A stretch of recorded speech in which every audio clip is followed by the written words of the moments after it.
لا الہ الا اللہ جو ہے نا، یہ ایک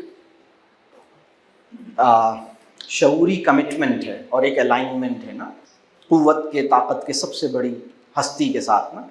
تو اس کے نتیجے میں کچھ کام ہوتے ہیں. وہ یہ ہوتا ہے کہ پیپل کانشیسنس کا جو مرض ہے نا وہ ختم ہو جاتا ہے. یعنی لا الہ الا اللہ اسی وقت سچا ہے جب میرے اندر یہ بیماری ختم ہو گئی ہے کہ لوگ کیا کہیں گے. یعنی لوگوں کو ناراض کیے بغیر ان کی پرواہ کرنا چھوڑ دو. یعنی لوگوں کو ساتھ لے کے چلنے کی کوشش کے ساتھ اس بات کی پریشانی سے باہر آ جاؤں کہ لوگ کیا کہیں گے. بات سمجھ آ رہی ہے؟ یعنی لوگوں کو ناراض کیے بغیر لوگوں کی مطلب میرے لیے لوگ مطلب پیپل کانشیسنس. دیکھیں ایک لفظ ہے للہیت. بعض اوقات ایک اصول ہے سائیکالوجی میں، کانٹراسٹنگ چیزوں سے نا چیزیں سمجھ آتی ہیں. تو میں ایک لفظ میں استعمال کرتا ہوں للناسیت. اور للناسیت جب سمجھ آتی ہے نا تو للہیت سمجھ میں آتی ہے. للناسیت کیا ہوتی ہے؟ للناسیت یہی ہوتی ہے یعنی ہمارے سوسائٹی میں جو بھی بڑا کام کر رہا ہے، چھوٹا کام کر رہا ہے، جو بھی لوگ کر رہے ہیں، بہت ساری ہمارے یہاں جو پرابلم ہے نا، لوگ جو اپنی زندگی میں چھوٹے بڑے فیصلے کر رہے ہیں، اس کی وجہ کیا ہے؟ اس کی وجہ ہے لوگ. یعنی اس کی وجہ خدا نہیں ہے، اس کی وجہ لوگ ہیں. آپ یہ کیوں کر رہے ہیں؟ آپ اتنا مہنگا جوڑا کیوں خرید رہے ہیں؟ آپ کے والد صاحب افورڈ نہیں کر سکتے. آپ خود کیوں آپ نارمل لباس میں کیوں نہیں ہیں؟ آپ اتنے مہنگے مہنگے لباس کیوں پہن رہے ہیں؟ آپ نے اتنے سارے جوڑے کیوں خریدے ہوئے ہیں؟ ایک انسان کے پاس کتنے پرس ہونے چاہیے اور کتنے جوتے ہونے چاہیے؟ تو مسئلہ سارا یہ ہے کہ اگر اس کے پاس صرف ایک، اب میں نے یہ والا سوال نہیں کیا تھا کیونکہ میں بہت زیادہ تکلیف نہیں دینا چاہ رہا تھا. تھوڑی بہت تکلیف تو دی نا میں نے، لیکن اب یہ ذرا سوال ہو رہا ہے تو ایک تکلیف دے اور بات. ایک انسان کے پاس اصولی طور پر کتنے جوتے ہونے چاہیے؟ وہ ایک سوال ہے. اچھا جو بندہ زیادہ تعلیم لے لے اس کو یہ زیادہ پتہ ہوگا. میں آپ کو بتاؤں، اس کا فیصلہ تعلیم نہیں کرتی کہ اس کو کتنے جوتے لینے چاہیے. اس کا فیصلہ مارکیٹ کرتی ہے کہ اس کو کتنے جوتے لینے چاہیے.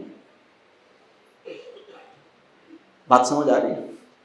اس کا فیصلہ اشتہارات کرتے ہیں کہ غریب آدمی ہو کہ امیر آدمی ہو، اسے 12 جوڑی یا 6 جوڑی جوتے لینے چاہیے، اس کے پاس 10 قسم کی سینڈلیں ہونی چاہیے، اس کے پاس اتنے جوڑے ہونے چاہیے، اس کے پاس 6 قسم کے پرس ہونے چاہیے.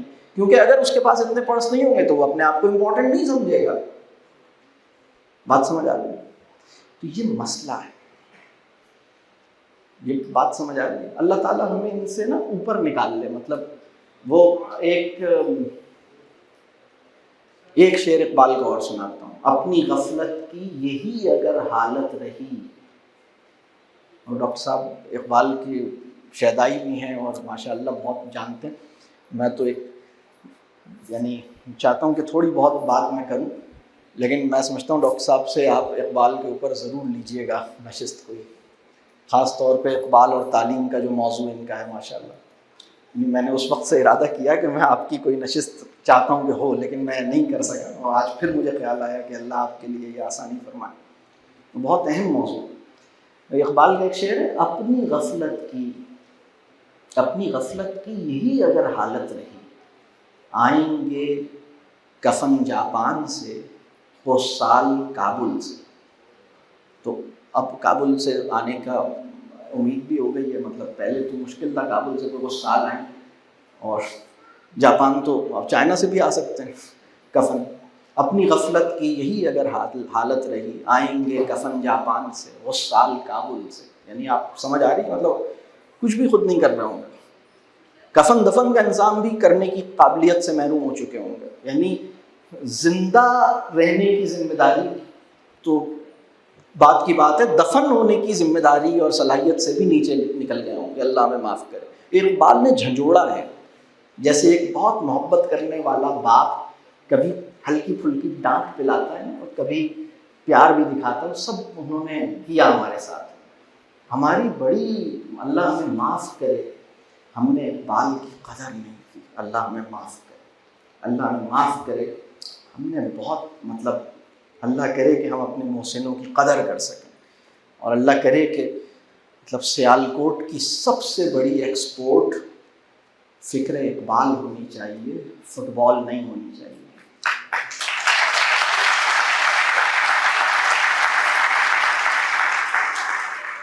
یعنی سیالکوٹ کی سب سے بڑی ایکسپورٹ فکر اقبال ہونی چاہیے، جو شعور کو سنوارے گی، قلب کو صحیح کرے گی، زندگی کو ایک معنویت دے گی۔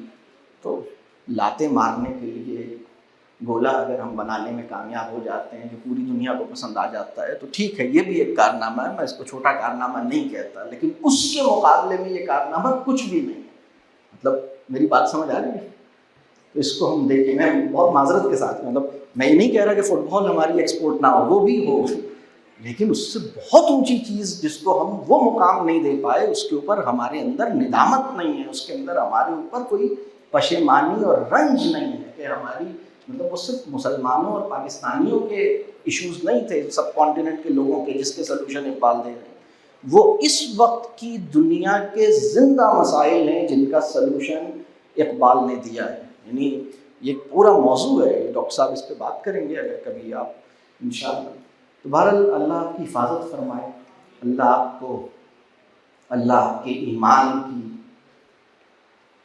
آپ کے اعصاب کی، آپ کے اخلاق کی، آپ کی نفسیات کی اور آپ کے جسم کی بہترین حالت آپ کو عطا فرمائے۔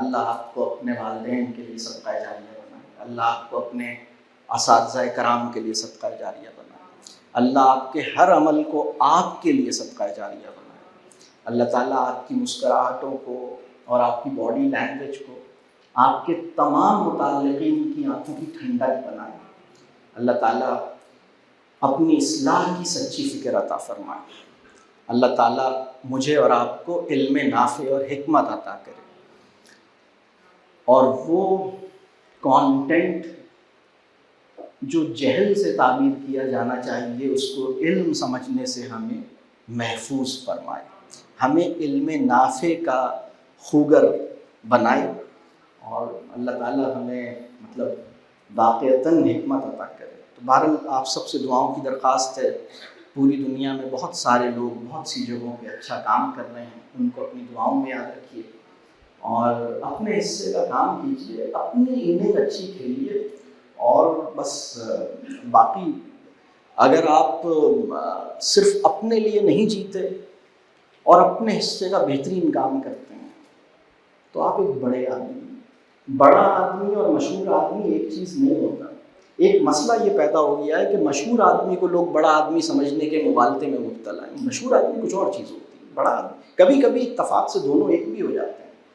تو اللہ آپ سب کے اندر، اور اللہ نے ہر انسان کو بڑا ہی پیدا کیا ہوتا ہے، بڑے سے مراد یہ کہ عظیم کام کے لیے پیدا کیا، کوئی انسان بہت اہم ہے تو اپنے آپ کو اہم سمجھیے، اپنے حصے کا کام کیجیے اور اپنے والدین کو راضی کیجیے، انہوں نے آپ کے ساتھ کیا کیا۔ دیکھیں ایک اور یہ اپنے اوپر یقین کا ایک مسئلہ، اور ایک بیمار نفسیات کی ایک بات اور بتاؤں، مجھے کیا نہیں ملا اور میرے ساتھ کیا غلط ہوا، اس کو سوچنا اپنے اوپر حرام کر لیں۔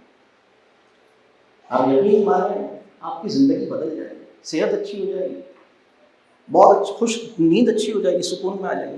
مجھے کیا نہیں ملا اور میرے ساتھ کیا غلط ہوا، اس سے باہر نکل آئے۔ مجھ سے میں کیا نہیں کر سکا، مجھے کیا کرنا چاہیے تھا، اور میں نے اللہ کے فضل سے کیا ٹھیک کر لیا، اللہ کا شکر ہے، اور مجھے کیا کرنا چاہیے، مجھے اور کیا کرنا ہے، میرے حصے کا کام کیا ہے، اس پہ اپنی نظر رکھیے، اپنے حصے کا کام کیجیے اور صرف اپنی ذات کے لیے نہ سوچیے، یعنی اپنے حصے کا کام کیجیے اور اپنی ذات تک محدود نہ ہوئیے۔ تو اگر ہم یہ ذمہ داری نبھا لیں نا تو ایک بہت بڑا کنٹریبیوشن مطلب پیدا کریں گے۔ میں آپ کو بتاؤں آج بھی دنیا میں نا